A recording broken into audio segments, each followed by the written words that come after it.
Okay, so hi friends, good afternoon. My name is Karen Smith. My pronouns are she, her, hers, and I do serve as the Associate Director for Student Involvement. So today we are going to be hosting a virtual leadership series, and this time we are so gracious to have Jennifer Spellazza from the Center for Diversity and Inclusion to talk a little bit about unpacking bias in a nutshell. I'll let Jennifer introduce herself and talk a little bit more about the topic, but just a couple of housekeeping rules. If you could just make sure that your microphone is muted, and if you can have your camera on so that Jen can get a nice warm welcome. As thanks, Jenna, as she goes through the presentation. And then if you ever have any questions, just feel free to either turn on your audio or use the chat. So without further ado, I will let Jen take it away. Awesome. Thank you so much. Appreciate it. I'm so happy to be here. Hi, everybody. Jennifer Spellazza. I go by Jen. My pronouns are she, her, hers. I am the coordinator of the Center for Diversity and Inclusion, and I get to work with Karen quite often. We were just at the SOLD conference this Saturday.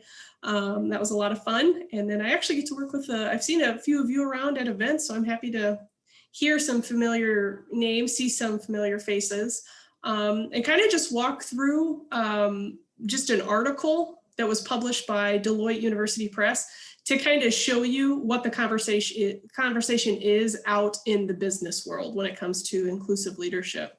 So we're going to walk through this article step by step. I'm going to ask some questions, hopefully get y'all thinking about how you show up in your spaces. I mean, one, as a student, obviously, but also I see so much interaction on campus from all of you with your org. So I'm hoping that we can take a part of what we've learned here today and deliver it back to our orgs and change culture, which is awesome.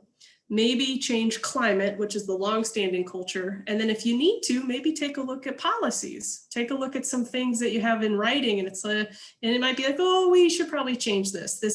We should make this more inclusive and be more equitable in how we show up for each other. So I am hoping that what I've modified to deliver, there are some applicable points for y'all that you can kind of take this information. And what I'll deliver to Karen is the actual article. And then you're going to get a download of this presentation with all of the points so that I know in an hour we can't make all this change to be inclusive, but you'll have information after this to revisit what being an inclusive leader is, because it is essentially being very self-aware, and you have to know your own limitations, which is why bias is it's all of our Achilles heel, because we're so conditioned. But hopefully we'll learn a little bit about ourselves, a little bit about our orgs, and how we can show up differently and then make impactful change.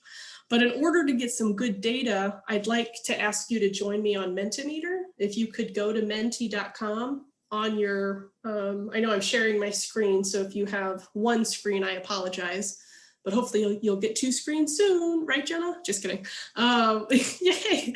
But if you could get on your smartphone and pull up a browser, if you're able to, oh, sorry, that was shiny for a second. Just go ahead and, I don't know, get on Safari, go to menti.com, enter the code 7479353, and then join us. But as I said this, I got all the thumbs up that I needed. So because Karen and I are on the call, as long as I have the 5, oh, now I have 6. Karen, did you do a thumbs up or did I? I think I did. We both did. So we might still be missing one person, but if you can join us, that would be great. But if we can get 100% engagement, that would be awesome. That way, when you get the data later, it would be a lot more impactful. So like I said, all we're going to learn today is essentially just steps towards inclusive leadership. I don't know if there will ever be the perfect inclusive leader, but I think it would behoove all of us to try and get there as we kind of move about our life, because leadership comes in a lot of different ways. Here at school, it can be in the org. For Karen and I on our teams, we can be leaders, but you also have to think about your friends groups, your family groups. Even if you're on a sports team or if you have a faith-based organization, leaders, it's not always about the title, it's about the character. So that's the type of leadership we're going to talk about today, how we can maybe change how we show up in all of our spaces, okay? Talked a little bit about me. If in case anyone ever needs me, I'm just down the hall from Karen. Today I'm at home, but I am on campus about 2 to 3 days a week. I will be on campus tomorrow, and I'll be on campus on Friday in case anyone wants to come to the CDI on the 3rd floor in Evans Commons. It's in room 3110. So that's me. And again, this is an overview just of an article that you'll get later. It's Deloitte University Press. Let's kind of get to some of the ground rules. I apologize, when I have a white screen, you can see my face. And then when I have a dark screen, Karen, when I mess around with all the themes, this is some of the difficulty that we have. I think I need to set up more of a studio. But real quick, 8-point ground rules. This is a safe space and a brave space. And just so we know, Mentimeter is 100% anonymous. So anything that you punch in, we won't know who's who. But I would ask you to show up in a professional way today. I worked with some first year friends and I didn't set that principle and I didn't get professional behavior, but I know this group will definitely be professional.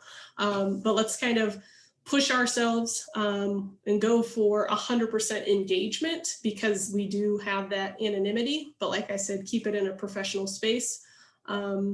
Ideally, we'd like you to share at your comfort level.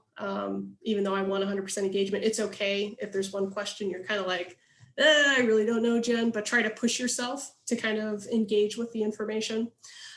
Respect everyone's opinion. And then of course, like I said, respect yourself, express yourself professionally.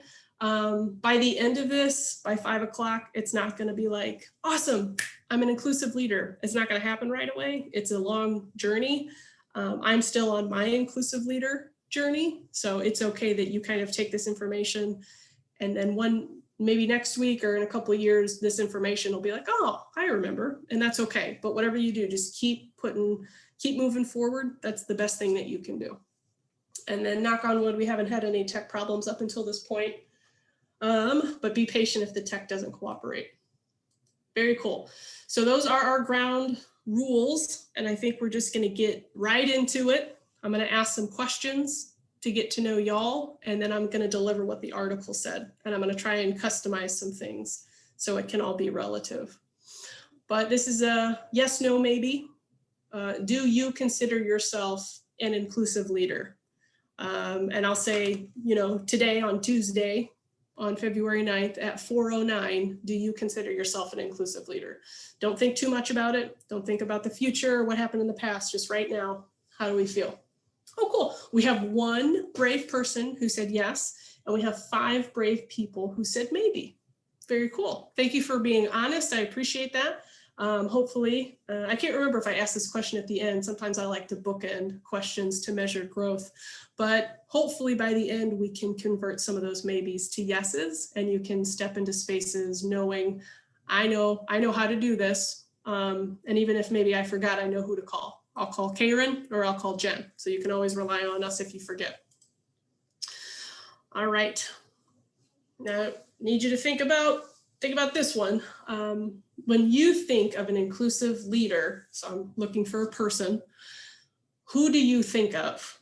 But to keep it fun, it can be a non-fictional person or it can be a fictional person to keep it fun. It can be a historical figure. It can be someone in your personal life that's very close to you. So be professional, but kind of let's not limit ourselves on this. But when you think of an inclusive leader, who do you think of? And this is one I want to participate in.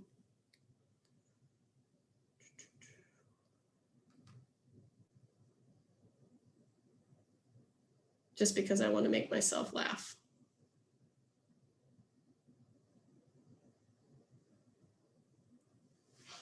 Ooh. Now I'm embarrassed that I put Tommy Pickles because somebody put Michelle Obama. Okay, you win. All right, we see Michelle, Fred Rogers. I'm pretty sure I know who Fred Rogers is. This is Mr. Rogers, correct? Correct. I feel good about that. Professor McGonagall. Okay, this might be a real life person, which is awesome. 4 brave answers. Oh, all of them, the Obamas. Karen, is that you? Stop. I love it.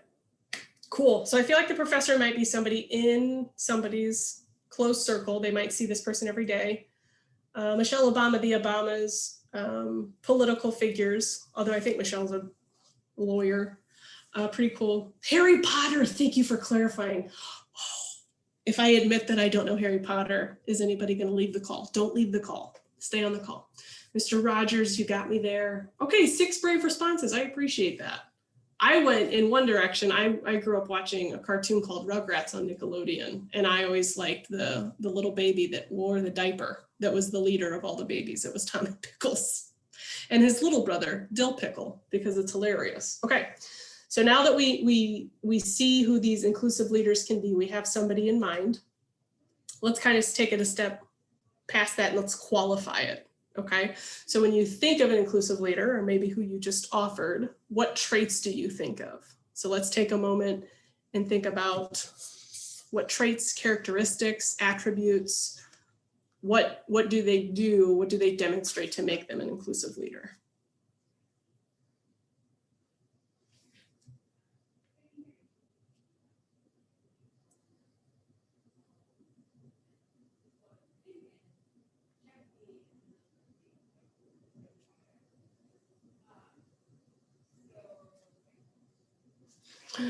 Boom. Oh, fun. Somebody else put in brave. That's what I put. High five. Give me a high five. Cool. And so this is a word cloud. So the bigger the words are in the middle, that's been entered more than once. So it seems like brave has been entered a couple times. We see good listener, positive attitude, welcoming, works with everyone, flexible, decisive. Oh, flexible's in the lead. Very cool. Sorry about that ding if anyone heard that. Tolerance, compassionate, equity, honest. Good job. Okay. So I feel like this here is what's gonna set the tone for us. So these are things that we should think about as we move through our journey today to try and take some inclusive leadership knowledge and put it in our tool belt. Because I'll be honest, although I punched in brave, I am not always brave. In my position as a full-time professional employee at Lindenwood, I don't always lean in and show professional courage. Sometimes I'm afraid to speak up. So brave is a reminder to me to say, hey, Jen, it's okay to speak up. It's okay to have an unpopular opinion when everybody's saying this. It's okay to kind of be that person. So I think this is a good benchmark for us. And then, like I said, this will be downloaded and sent to y'all. I'll get it to Karen and she'll send it to you. So, but thank you for this information. And if you want to write these down or screenshot these real quick, like I said, this will be a part of what we talk about moving forward. Okay. And I'm going to move forward. I hope nobody's going to screenshot. 3, 2, 1. Okay. Cool. Now we're actually going to pivot to the article. So I've gotten some information from y'all. You were, gracious enough to share your insight with me. But now the article, it actually asks, or it actually brings to our attention, there's 4 parts of what I'll call the economy and the workforce that are diversifying. And we hear DEI a lot. We hear DNI, DIB, and so on and so forth. The diversity part is a reason for the equity and the inclusion. But I want y'all to be brave and put in here what parts of the economy, what parts of the workforce are diversifying to make inclusion and equity so important. And we talked about this in ground rules. If you don't know, that's okay. But if you think you have an idea, there's no wrong answers, but just express it. Good job, education. Express it professionally and just take a risk. So kind of lean into being a brave leader right now and take a look. Ooh, good job, marketing. Somebody's a marketing major. Maybe business, teamwork, love it. God, I love teamwork because it's like teams, communities, right? Groups of people, access to education, very good. Cool, I can work with those 4 brave answers. I appreciate that. Awesome, I'm pretty sure marketing's right on the money. So what is diversifying? Oh, come on. Oh, somebody gave me a heart. Cool, markets, high five, 10 points to the person who said markets. Customers, I feel like we can connect customers to team, teamwork, people, right? Ideas, we can also connect that to people. Oh, I got 2 hearts. Ideas, because where do ideas come from? People, right? And then lastly, talent.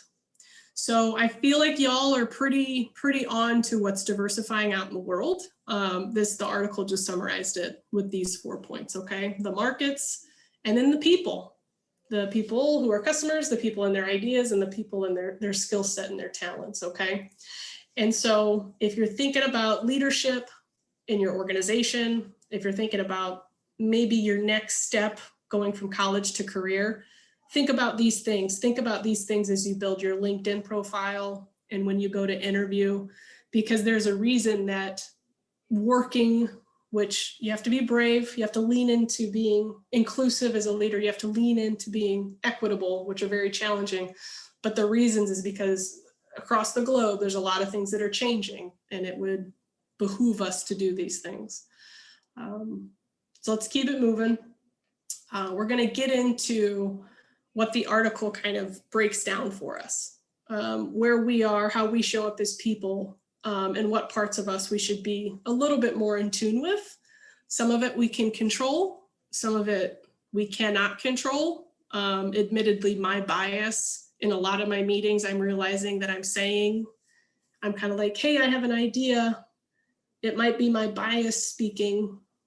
I apologize if it makes anybody upset, but I'm thinking this, what do you all think? So I noticed that when I collaborate with people, I'm a little bit slower to deliver an idea because I'm becoming more aware of my shortcomings and my limited experiences and identities. But this figure, these are the 6 signature traits of an inclusive leader. Okay, so you're gonna get the packet from Karen, you're gonna get this download, don't feel the need to write anything down, but we're just gonna go through it step by step. And then I'm going to ask in the next coming slides, we're going to break down the elements, but I do want to engage with you all and ask you, when it comes to cognizance, curiosity, cultural intelligence, collaboration, commitment, and courage, what I'm going to ask you for is what the barriers would be to these things. Okay? Because sometimes I'm not always cognizant. Like I said, I'm not always aware of my bias. I show up as a white person, as a cisgender person, as a woman, as an American English speaking, middle class, educated, lesbian. And so I only see the world through that lens. So I don't see the world like everyone else does. So I'm not always aware of things. So that's where cognizance is. But we're gonna talk about barriers to that. The curiosity, this is something that as we get older, sometimes we lose. So we're gonna talk about curiosity, maybe barriers to curiosity. Cultural intelligence, there's IQ, there's EQ, which is emotional intelligence, and then there's CQ. And we talk about CQ quite a bit in our cross-cultural training, if anyone's ever been to it.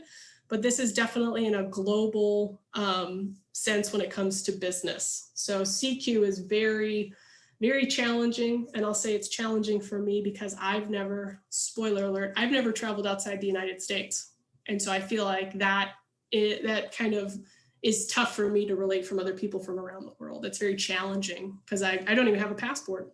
Spoiler alert, right? So CQ is something that I'm always kind of like very weary of. And then the last one's to round it out, collaboration, commitment, and then courage. We've talked about courage a little bit just in the form of bravery. So these are the 6 signature traits. Every day, every moment, we can show up with all of them or we can show up with none of them. And so I think the challenge is to try and just sustain and maintain, how can we always stay in these spaces so that we can show up and be an inclusive leader, okay? So although there's 6 characteristics or traits, there's 15 elements. And what we're gonna do next is we're actually gonna break down each element. We're gonna talk about examples, but like I said, where I'm gonna make y'all work is I want you to help us identify what the barriers would be to the 6 traits, okay? So the 15 elements, this is how they're going to be listed out in the next coming slides. We're going to work through this. This will probably take about 20 minutes and then we'll end. We might end around the 4:40 mark, okay? So I'm going to ask, get on Menti. If you need a pen and paper, write it down, but I'm going to have you do some work with me right now, okay? So stick with me. Let's kind of get through this. But the 15 elements in relation to the 6 traits, we have commitment. and commitment rests on personal values and belief in the business case. And a sidebar, just so we're clear, although business cases are important, there's two other cases that should balance out the business case. And this is not Deloitte, this is Jen. I agree with the business case. I respect the business case when it comes to DEI, but the two other cases to balance that out that humanize DEI, in my humble opinion, there's the ethical case and there's the personal case. So I encourage you, as you go into your careers and your spaces, when you hear business case, always try to balance that with the ethical case and the personal case, because I think things can go into a space if you're too business case focused, you can dehumanize whatever you're trying to do. So don't ever forget about people. That's all I'll say there. But commitment is very important. Personal values, belief in the business case, courage. You have to be brave, but you have to be okay with making mistakes. I'm like the queen of making mistakes. So that's why you have to have humility. So you have to be brave enough to take risks, but you also have to be brave enough to be okay with those risks if they don't land the way you want them to. 3, cognizance of bias, self-regulation, fair play, and then it expands to the last 3. Curiosity is all about openness, perspective taking, coping with ambiguity. Oh, I liked whoever said that a good leader is decisive, because coping with ambiguity sometimes is the reason why I procrastinate. I can't make a decision because I'm like, I don't know. So anyway, curiosity. CQ, cultural intelligence, has to do with drive, knowledge, adaptability. And then lastly, collaboration. We think of teamwork, right? We think of empowerment, teaming, voice, okay? So let's kind of walk through this, get to our first trait. This is where I'm gonna have y'all work, and then we're gonna dip in and kind of expand on commitment. And this will be the same cadence for all 6. But why would commitment be a difficult trait to sustain as a leader? And we already kind of saw what commitment was. We'll go back just for a reminder, partially for me. There we go. Personal values, belief in the business case. Why would commitment be a difficult trait to sustain as a leader? Oh. This one's going to make me work too.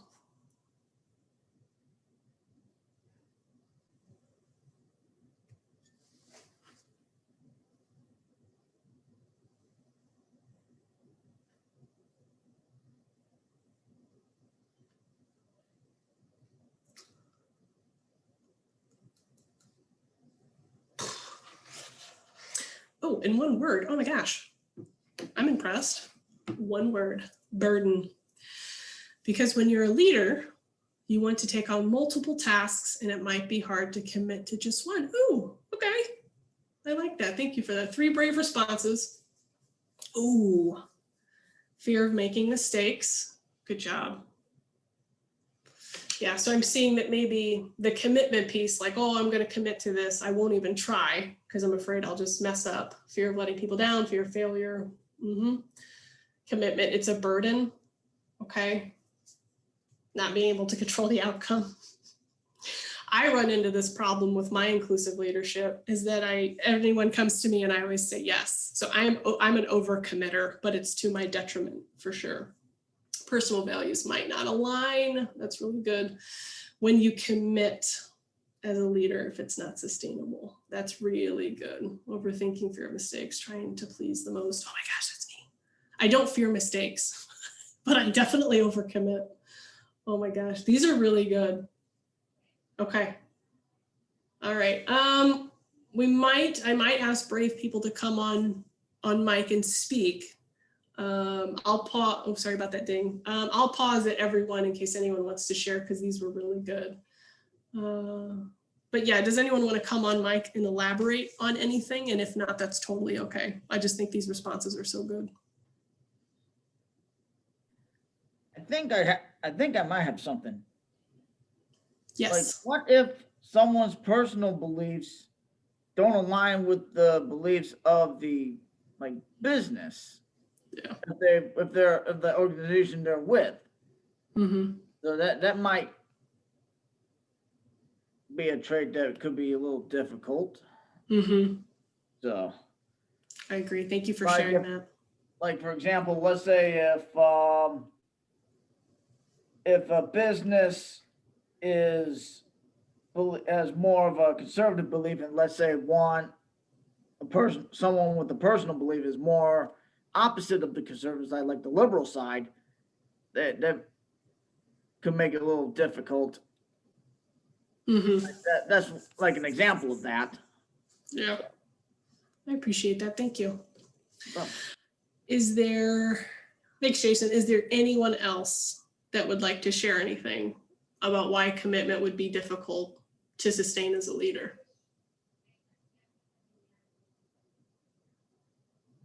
Okay. This is pretty good. We're going to keep moving, but I'm going to pause on everyone in case somebody really feels moved to speak about it, okay? Let's go to the second trait. Just kidding. The elements of commitment. Oh, that's right. These are the examples. So to kind of go in tandem with what we just talked about, we talked about the two elements already. We already have some of our barriers. We're talking about what we think about. So what can we do to overcome now that we've identified our barriers? There's a couple points for each. And this could be challenging, like we just talked about, if the alignment isn't quite there, if the commitment isn't quite there. So I can see how some of these could stop us from even taking a leadership role, one, by position, but two, even stepping up without the title to be an actual leader in a group. So treat all team members with fairness and respect, understanding uniqueness, take action to ensure each team member feels connected to the group and organization, proactively adapt work practices. Now that I'm reading these, I feel like I have to work really hard on some of these. Treat diversity and inclusion as a business priority. Oh my gosh, that's what I say all the time. Take personal responsibility for D&I outcomes, essentially assessments, things like that. Track, use metrics. Clearly and authentically articulate the value of diversity and inclusion. I will confidently say that Lindenwood does that. Very happy to report that we have a DEI statement. So if there's any org leaders on the call, if you need a DEI statement, look at the universities, they have a really good one. And then allocate resources towards improving diversity and inclusion. And when I hear resources, I think money, but that's just me. Okay, good summary. Now we get to move on to the second trait. We're going to talk about barriers, and we're going to talk about what you can do to get past it. So let's kind of lean in. This might go hand in hand with commitment, but why would courage be a difficult trait to sustain as a leader? Oh my gosh.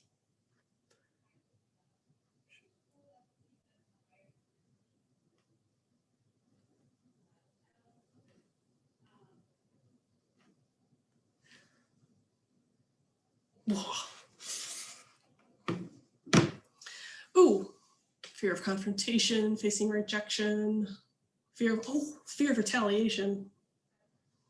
Being a leader is scary. Thank you. Well said. It is scary. Worry about how you are perceived by others. Judgment. And then I said emotionally exhausted. Always put yourself out there. Yeah, leadership is very, very trying. It does make me think of a YouTube video though. Has anyone seen? It's kind of not, I don't like the title of the YouTube video, but a friend of mine, we were talking about it the other day because we both took a professional risk a couple months ago, and he put himself out there. And the video on YouTube I'm referencing, it's called The Lone Nut. Has anyone seen The Lone Nut? It's a person at a concert dancing on like a hill, and everyone's kind of like laughing and making fun of this person standing alone. But in leadership theory, this person's actually being a leader. But then what validates the leader, the person who's dancing to this concert, and it's very like, I don't know, it's just very eccentric dancing. But what validates the leader is the second person who runs to the first person and starts dancing with them. And all of a sudden you see in like this 6-minute video, everybody starts running over, and instead of one person dancing by themselves and people are laughing and pointing and taking video, all of a sudden there's a group of like 50 people dancing together because this one person was brave enough to just kind of dance by themselves. So I don't agree with the lone nut because I feel like that's a bit inappropriate, but it is a video that really illustrates how scary it is to be a leader when you put yourself out there and you're just kind of waiting and you're kind of like, anybody else? Does anybody thank you. And then from there, once you get the group, you're like, okay, we're on to something. Let's keep it moving forward.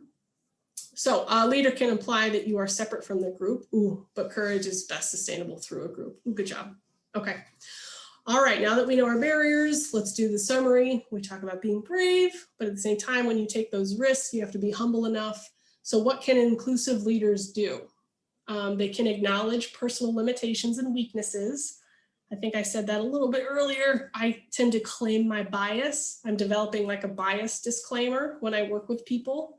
I let them know, I'm like, this is who I am. I'm limited, but I am going to try really hard. Seek the contributions of others to overcome personal limitations. This is a big one. I'm going to hold space for this one. You always, no matter how painful it is, you always have to admit when a mistake is made. It's almost like when we were kids and maybe, whoever the adult is in our life, I'll just say parent, because I grew up with my mom and dad, both my parents. But when I didn't admit to my mistakes, it was always a really long, drawn out process with my parents, my adults. But when I just fessed up to it, it was better. So that's something I always kind of tell people, always admit when the mistake is made, because the sooner you admit it, the sooner you can kind of work together to fix it. So that's the humility, the bravery piece. You can approach D&I wholeheartedly, wherever you might be in your D&I process. Challenge entrenched organizational attitudes and practices that promote homogeneity. That's a big one. If you're starting to realize that you show up to the same meetings with the same group of people that look maybe the same, there might be some work that needs to be done at a bigger institutional or systemic level. And then the big one, call people in for a conversation. Don't call them out, but definitely hold them accountable for non-inclusive behaviors. So there's a lovingly way to say, hey, I heard what you said. Maybe we can approach that differently. Okay. So we got about 25 minutes left. We're going to move a little bit quicker than we were. We're going to go through the last 4 together, but let's identify the barriers here when it comes to the cognizance of bias. So why would cognizance of bias be a difficult trait to sustain as a leader?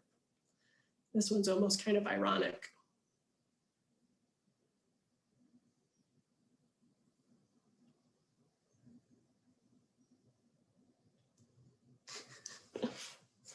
I took the easy way out this time. The reason I say irony is because to be aware of your bias, it takes a lot of work because how you show up in the world, you should be so proud of your identities, but in the same breath as you're proud of who you are, you're not aware of your bias, which is your limitations. So why would this be a bias? We're gonna keep moving. It's okay if nobody wants to contribute, but I'll wait 3 seconds in case anyone's typing. Maybe 4 seconds. Whoa, you got me. So fast. You're so fast. All right, so why would cognizance of bias be a difficult trait to sustain? You believe you're working on your bias, therefore you are aware of all of them, which holds you back from seeing more. Ooh, so profound. Like 2 steps forward, 1 step back. Still forward motion, 2 steps forward, 1 step back. Yeah. It's hard for leaders to admit they also have bias because they always want to represent themselves in the best light. I know. I agree with that. I do feel like there's a common misconception that leaders always have to be 100% perfect all the time. I'm assuming Jiminy Cricket is like what we're trying to refer to as like the voice of reason. We don't have the voice of reason to kind of tell us what's going on. Very good stuff. And yeah, I think it's Disney, but Disney always finds different ways to teach us lessons. Very good. This is good stuff. Thank you for this. So to summarize it, bring it back, self-regulation, and then fair play. So what people can think about, obviously bias, how it's a concern. I like fair play though, because the awareness of the 3 features of fairness is the outcomes, the processes, and the communication. Because essentially those are things that you can definitely control. And sometimes when you're a leader, part of that comes with management. And whenever you hear the word management, you should think of the word metrics. But what could inclusive leaders do? They can learn about their personal biases, including through feedback. I think that's a predictable pattern for a leader, is to always send out assessments to collect feedback. If there's a leader who's never requesting feedback, I think that moves into a dangerous space because they're not in a space where they want to self-assess. So that might be, and and encouraged best practice. Be like, hey, maybe you can send out a survey to get our feedback. Because sometimes people are more honest on surveys than they would be in like a group setting or a one-on-one. Follow processes to ensure personal bias do not influence decisions. Mitigating bias is so very difficult. Identify and address org processes that are inconsistent with merit. And then with fair play, it has a lot to do with, and it's probably going to take a lot of people to, like a team, not one person can do self-regulation, not one person can focus on fair play, but a team and a good collective could help make these things possible. So make fair and merit-based decisions about talent, again, mitigating bias, employ transparent, consistent, informed decision-making processes about talent, and then provide those affected with clear explanations of the processes. That's, I mean, being transparent is extremely important, and owning the bias is extremely important. All right, we've gotten to the hill, top of the hill, and now we're on our way down with the last three. So let's talk about curiosity. I feel like as we get older, we might lose the ability to stay curious, to ask questions, to think outside of the box. Sometimes life and boundaries can constrain us. And so sometimes we're like, okay, I'll just kind of toe the line, when really it's like, but what if you did have a really big idea? So don't let curiosity end ever. It'll be one of your best tools in your toolkit. But why would curiosity be a difficult trait to sustain as a leader?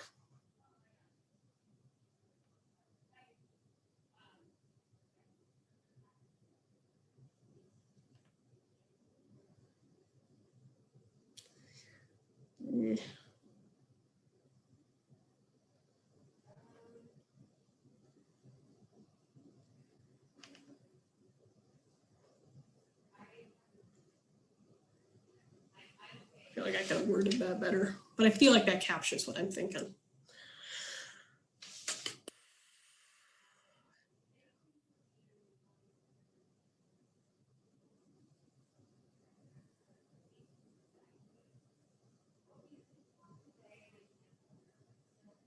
Ooh. I get to use one of my favorite words, thrive. Oh, hey, look at this. Okay. Well, that's mine. Being told to often give up. Sometimes when people are constantly told no, they just give up. The unknowns could mean you are less fit as a leader. Oh, yeah. Less socially acceptable with increased age. Oh, yeah. Is that a bias? Maybe. I see the validity in the bias, but I understand. I understand what you're saying. May not be perceived well by others. Yeah, because it's a risk. You got to take a risk to be curious. No environment for curiosity for thrive. I feel like curiosity, it could come with the person, but it could be influenced by the environment. The environment being like the culture, the climate, the policies of the company. There's definitely a lot of different ways to help curiosity thrive. Timing of projects could lack curiosity. Yeah. And then also when I think about curiosity, I also think about creative problem solving, which always leads me to think about innovation. And there's a big push for innovation right now to like, how can we disrupt the markets? Because we saw, who did we see in a business sense? We saw Netflix put Blockbuster out of business, right? And so who else did we see? Blockbuster went out of business. So Airbnb, this is actually part of my graduate capstone. Airbnb actually disrupted the hospitality industry because they snuck in there, and it's now Airbnb in different markets around the world. They're actually now just being taxed, where hospitality industry is like, whoa, what are you doing? It's the same with ride shares. If you look at Uber or Lyft, they've completely disrupted that industry because it was innovative, and it all started because somebody was being curious. So now that we see our barriers, let's talk about the grand scheme and what inclusive leaders can do. So our elements, openness, perspective taking, coping with uncertainty, right? So what inclusive leaders can do: demonstrate the desire for continued learning. I don't think I'll ever have that problem. I love to learn new things, potentially to my detriment, because sometimes it's too much information. I get overwhelmed. Actively seek the perspectives of diverse others in ideation and decision-making, 100%. Withhold fast judgment. Ooh, That's a tough one because we might be that might be our default mode, autopilot, to be like, ooh, judge, don't judge. When engaging with diverse people, that's your bias speaking, right? So listen attentively when another person is voicing something, engage in a respectful, curious way. Yes, I call that just having good conversation. Demonstrate the ability to see things from another's viewpoint. Very good. I don't do this well. I'll admit I'm having a hard time with change right now, and that's okay. But if you can cope effectively with change, I'm doing LinkedIn learning trainings right now on change management. Sneak peek into Jen's professional development. Demonstrate and encourage divergent thinking. Seek opportunities to connect with a diverse range of people. Yes, that's something we talk about in the CDI trainings all the time. From a self-discovery and self-exploration standpoint, is seek to speak with people who are dissimilar from you in identity. So very good, very good. Last two, think barriers. Think of things that stop us from being successful. So I talked about this before. Why would CQ, cultural intelligence, be difficult traits to sustain as a leader? Mine's gonna be an easy response because I've never traveled outside the United States. But that doesn't mean that I can't have high CQ, but I do have to be aware of it, right? If I'm aware of my bias and how it could affect others, I'm on the right path.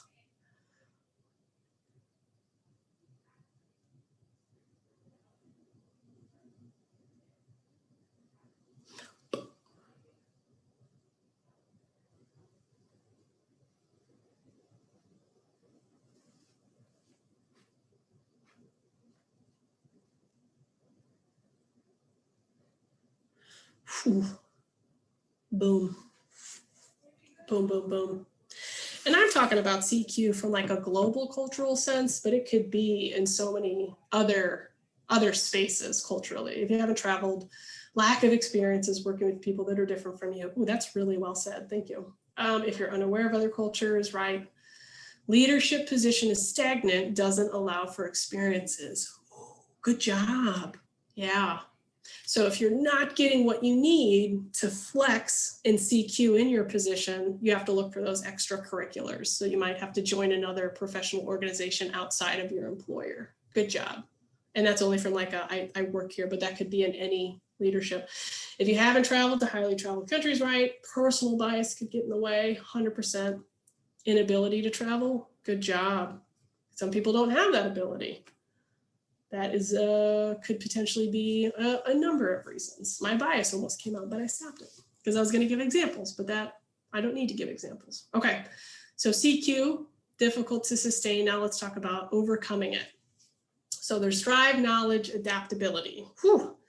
This one intimidates me because I would have to show up and have like a really good day. And some days I show up, I have social anxiety. Some days I show up, I'm kind of like, oh, I'm not having a good day. So being somebody who has high CQ, this is what they would do, right? So take an active interest in learning about other cultures. Awesome.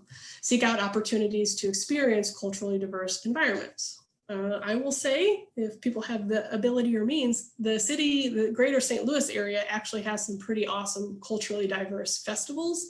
Once life gets back to things that we knew it to be before, there's actually some pretty cool festivals in the area that deliver different types of world cultures. Seek information on local context, for example, politics and ways of working. Adaptability, I hear flexibility when I think that, and I think that was a trait that we had on our very first slide. So I feel like this group is a high level group and everything's kind of coming full circle. Work well with individuals from different cultural backgrounds, change style appropriately. Oh my gosh, I've heard that before. Fashion industry. I had a professor I worked with at a different institution, and she was a very tall woman. And she knew that when she traveled to China, that the men there didn't like it when women were taller than them. So although she was already tall, she was sure never to pack her heels when she traveled to China for business, but she wore her flats. So I always think that's because her name was Erica, unless Erica had told me that, I would have never known that. I just think that's so interesting, the cultural differences. And then use appropriate verbal, speed, tone, oh my gosh, and nonverbal body language. Ooh, there's so many different things to know about the world. there's a couple things that I'm trying to, not from a global sense, but I'm trying to stop doing this, which is like the sign for okay for me. But I've seen in the news cycle and other spaces that this is actually a hand signal for white supremacy. And it makes me uncomfortable to do that. And so now I'm actually trying to get out of the habit of doing that hand signal, which is like a cultural difference, although it's not in a global sense. And I'm trying to just stick with my thumb. I'm a thumbs up person, but I don't want the okay for me as a white person to communicate something that I'm not comfortable with. So from a CQ standpoint, within the United States microcosm, that's something that I'm working on. That's like something I try to think of every time I do it. I'm like, stop doing that, Jen. That's not cool. All right, awesome. Last one, we're on the downhill slope. We got about 13 minutes left, friends, okay? So now for the last round of barriers. This is probably something that we do often. This is something that Karen and I did for this leadership series. This is something that you all do with your group projects or your teams or your classes. But what or why would collaboration be a difficult trait to sustain as a leader? Whew. An entire lifetime of this happening, I could write a book on barriers to collaboration for me, which I'm happy to report that I've overcome. But in my career, I definitely had a hard time collaborating with certain people because I had to get over myself. Oh, wow. I feel like maybe I don't have to contribute on this one. Clashing ideals, 100%. Some leaders can be stubborn. Yup. So can some team players. Working with people with different biases. Yup. I think not only like working with people with different biases, but not having the tools and the language to call them in for a conversation about it. So then it just it's left unsaid and like words, it's left undiscussed, which it hurts the work relationship. It can be hard to engage with people who have different viewpoints than you. Yep, communication, good job, don't. I don't know who put that one, but I feel like you're talking my language. That's what I say often. I'm like, yeah, they're not pulling their weight. They're not pulling their weight. But yeah, sometimes it's hard when you work extra and then you see other people that aren't working extra. So now that we see our barriers to collaboration, talk about the elements and what we can do to overcome them. So there's empowerment, there's teaming, there's voice. Voice speaks to that communication piece, right? So we can give team players the freedom to handle difficult situations. We'll call that delegation. Because I'm 35 and a complete adult, this is what I like to do when I talk about delegating. My wife and I are pregnant, so I can't wait to use this with my child, but I always do this. And this is I'm so immature, but I feel comfortable with everybody. I do this, I go, delegator, alligator. Nom, nom, nom. I don't know why, but I think it's fun to say, hey, I'm going to give you full agency on autonomy on this project. Go do it, do the best of your abilities, and just let somebody take it away. And then hopefully if you've built enough rapport, if they need help, they'll come back to you. That's the goal. It's like set them free. And if they need to come back, they will. And if you need to do the alligator thing, you can. It's not trademarked. You can have it. Empower your team members. Call them in for a loving conversation. Don't call them out in front of people, but it's very important to hold people accountable. That way the work doesn't suffer. But as we are all people, we're all just a bunch of feelings. Feelings can get hurt. So you have to do things respectfully. The teaming aspect, oh my gosh, I love working in teams with diverse people on campus. My favorite thing to do. But assemble teams that are diverse in thinking. So if you are in the leadership position, know what players on the team can deliver on certain points. Say, oh, this person and this person, I bet they would be a really good team to solve this problem. And it's okay that leaders don't always have the answers, but if you put the right team together, that answer can get solved.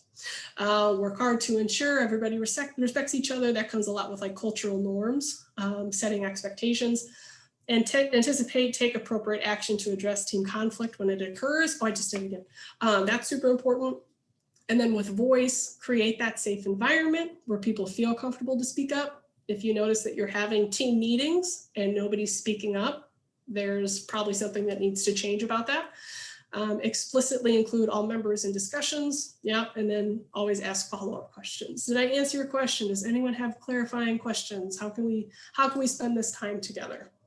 And so this is full circle. Hopefully we feel really good. Karen, this is a high level group. I feel like this group could probably teach me some things on this. I hope y'all learned something, but this is the full picture here, the signature traits of an inclusive leader. We talked about all of them. The challenge for you all is to continue to show up in these spaces. And like I said, you'll get all this information so you can revisit it whenever. But I hope that everyone understands the barriers to being the inclusive leaders, but also it's like, okay, I see you, barrier. And then if you're an Avengers person, you can be like Hulk smash. You'd be like, all right, barriers.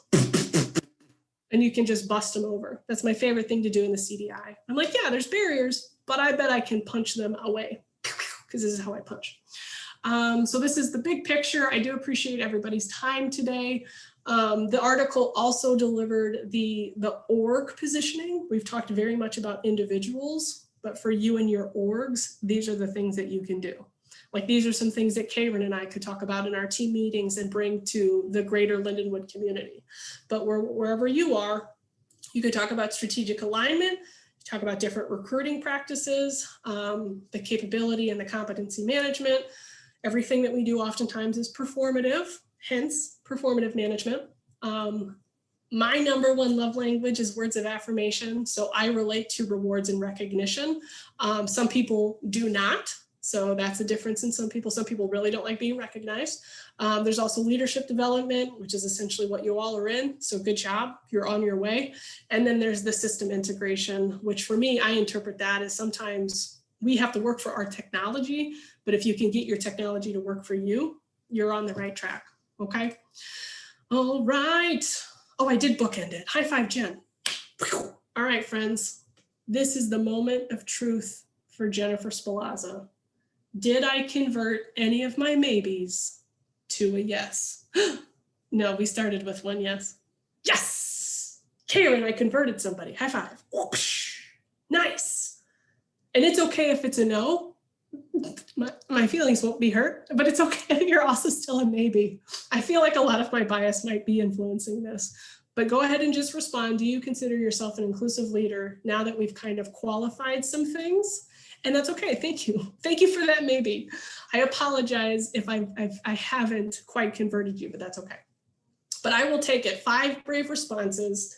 We feel like some people are kind of like, okay, I get it now. I think I can show up. And then we have some people who are kind of like, maybe there's still some work to do, and that's okay. All right, 6 minutes left. I got the data that I wanted. Oh, I forgot that I did this. This is my calling in for you, my colleagues, to action.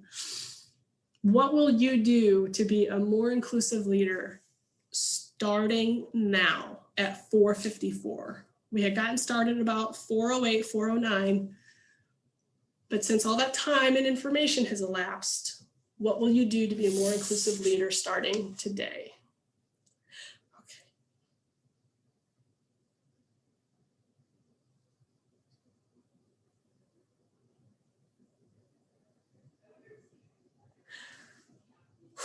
Okay.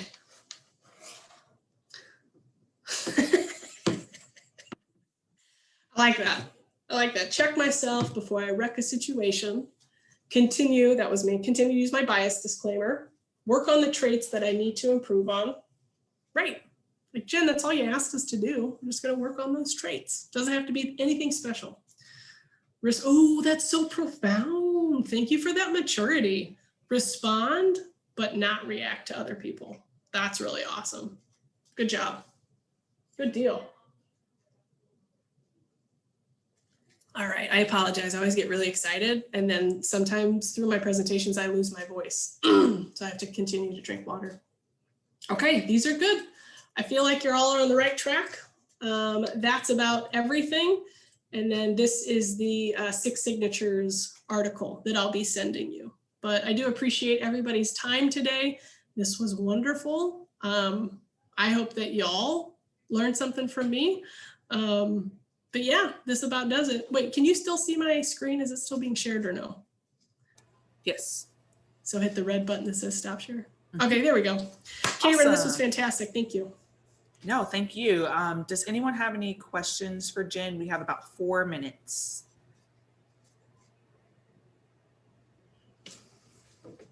I don't have any questions, but I would like to compliment this. This is all very useful information. I plan on passing this on to the active chapter.